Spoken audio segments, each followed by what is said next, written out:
Hello दोस्तों, मैं पूर्णिमा सिंह पूर्णिमा study platform पे एक बार फिर आप सबका स्वागत करती हूँ। आशा करती हूँ कि आप सब लोग बहुत अच्छे से होंगे, मन लगा के पढ़ाई कर रहे होंगे। मेरी तबीयत थोड़ी डिस्टर्ब चल रही है, इसलिए मैं लगातार वीडियो नहीं डाल पा रहे हैं, इसके लिए क्षमा चाहती हूँ। तो चलिए, अभी आपका जो है ना क्लास 9 के चैप्टर 2 का ये लास्ट क्वेश्चन है 5, ठीक है। इसके बाद से फिर हम चैप्टर 3 पे आएंगे। चैप्टर 3 है आपका गृह कार्य व्यवस्था, गृह की व्यवस्था से ही संबंधित है, ठीक है। तो चलिए आगे चलते हैं समय न गवाते हुए। इसमें क्वेश्चन है कि गृह व्यवस्था के कुशल संचालन में किन किन बाधाओं का सामना करना पड़ता है। ये हर एक गृहिणी से संबंधित है, तो ज़रूरी नहीं है कि सिर्फ क्लास 9 के बच्चे ही इसको समझ सकते हैं, इसे कोई भी समझ सकता है। जो अन्य गृहिणियाँ हैं उनके लिए भी हो सकता है, ठीक है। तो चलिए आगे इसके आंसर को देखते हैं। हाँ, चलिए आगे चलते हैं। गृह व्यवस्था में के कुशल संचालन में बाधाएं, कौन कौन सी बाधाएं हैं। ज़्यादा नहीं है, छोटा सा ही है क्वेश्चन। तो ये पूछा गया है लंग में, बट ये लघुत्तरीय जैसा है, ठीक है। इसमें 5 पॉइंट आपको पढ़ने होंगे।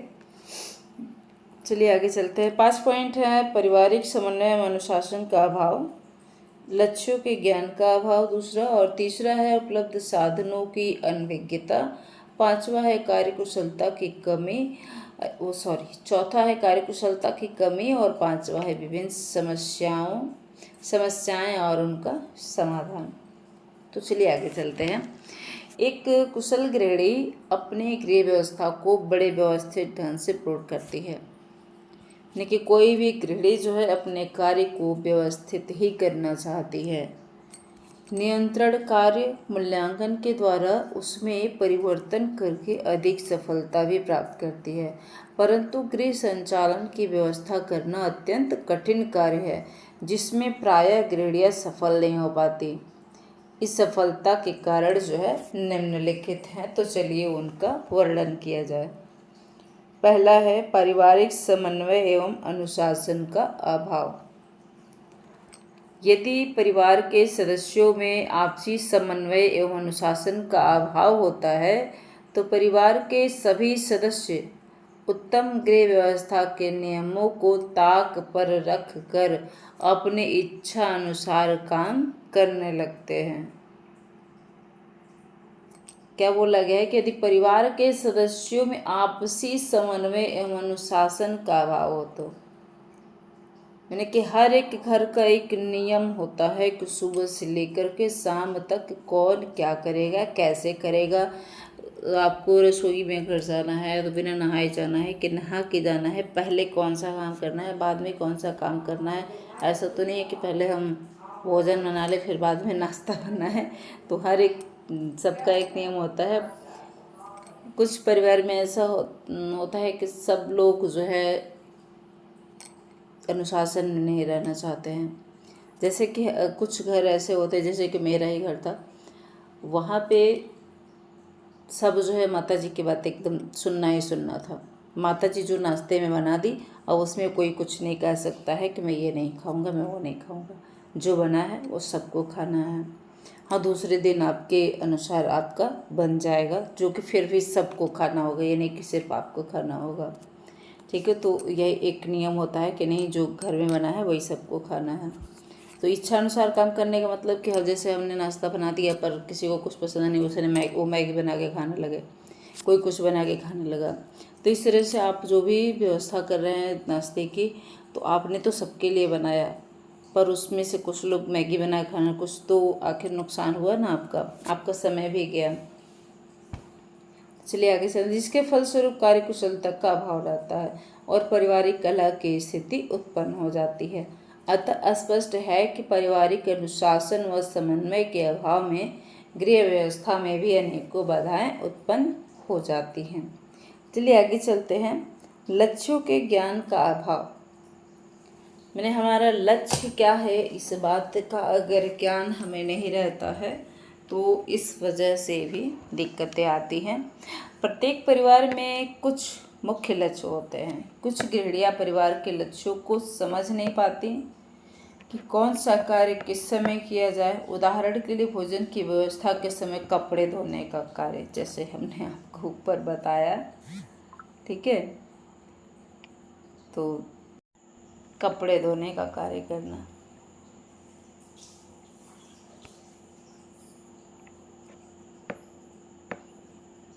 इससे परिवार के सभी सदस्य, विशेष रूप से बच्चे, भूख से परेशान होते हैं। यदि घर में मकान बनवाने के लिए धन का संचय किया जा रहा है तो कपड़े या जेवर में धन खर्च होगा तो मकान बनवाने का लक्ष्य अधूरा रह जाएगा। अतः गृहिणी को परिवार के लक्ष्य का ध्यान रखकर ही व्यवस्था बनानी चाहिए, ठीक है। गृहिणी को परिवार में विभिन्न साधनों की उपस्थिति का ज्ञान होना चाहिए। इस ज्ञान के अभाव में गृह व्यवस्था के संचालन में कठिनाई आती है। कुशल गृह संचालन के लिए आवश्यक है कि परिवार के प्रत्येक सदस्य को इस बात का ज्ञान हो कि घर में कौन कौन से साधन हैं। कुछ परिवार इतने धनी होते हैं कि उनके पास साधनों की कोई कमी नहीं होती। इधर योजना बनाए, उधर साधन उपलब्ध हुए, परंतु साधनों के उपयोग की विधि का ज्ञान होने से असफलता ही मिलती है। अतः गृह व्यवस्था की सफलता के लिए साधनों का उपयोग का ज्ञान भी होना आवश्यक है कि कौन सा साधन जो है हमें किस लिए उपयोग में लाना चाहिए।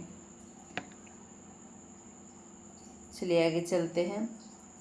गृह व्यवस्था एक जटिल प्रक्रिया है। इसे कितने भी कुशलता से किया जाए परंतु कभी कभी गंभीर समस्या उत्पन्न हो जाती है। देखिए हमने आपको हेडेक बताया है, नहीं इसमें दिख भी नहीं रहा है इसलिए ध्यान से मेरे निकल गया, सॉरी। इसे आप लोग नोट कर लीजिएगा। पहले वाले में था उपलब्ध साधनों की अनभिज्ञता, जिसमें हमने आपको पढ़ाया कि गृहिणी को परिवार में विभिन्न साधनों की उपस्थिति का ज्ञान होना चाहिए, ठीक है। इस ज्ञान के अभाव में गृह व्यवस्था के संचालन में कठिनाई आती है। कुशल गृह संचालन के लिए आवश्यक है कि परिवार के प्रत्येक सदस्य को इस बात का ज्ञान हो कि घर में कौन कौन से साधन हैं, ठीक है। मैंने कि साधनों के अभाव में भी हम जो है मैंने कि घर में साधन रहते हैं और हमको पता ही नहीं रहता है कि वो साधन है कि नहीं, अगर है तो कहाँ है, तो फिर हम उनकी अच्छे से उपयोग नहीं कर पाते उनका, जिससे हमें अपने कार्य में कठिनाइयाँ होती हैं। आगे है कार्य कुशलता की कमी। कुछ परिवार इतने धनी होते हैं कि उनके पास साधनों की कोई कमी नहीं होती। इधर योजना बनाए, उधर साधन उपलब्ध हुए, परंतु साधनों के उपयोग की विधि का ज्ञान न होने से असफलता ही मिलती है। अतः गृह व्यवस्था की सफलता के लिए साधनों के उपयोग का ज्ञान होना आवश्यक है। पांचवा है, दिख रहा होगा आपको, हाँ देखिए, विभिन्न समस्याएं और उनका समाधान।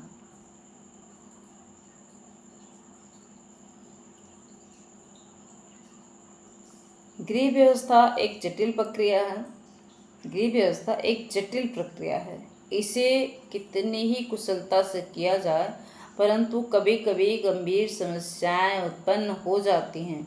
जब कभी परिवार में ऐसी स्थिति उत्पन्न हो जाए तो अपने विवेक से शांतिपूर्ण ढंग से उन्हें हल करने का प्रयत्न करना चाहिए अथवा किसी चतुर गृहिणी या किसी विशेषज्ञ से परामर्श कर लेना चाहिए, ठीक है।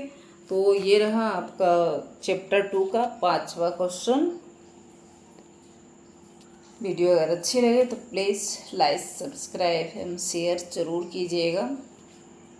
कमेंट भी कीजिएगा, अगर कुछ कमी है तो कमेंट कीजिएगा, अगर अच्छा लगे तो भी कमेंट कीजिएगा।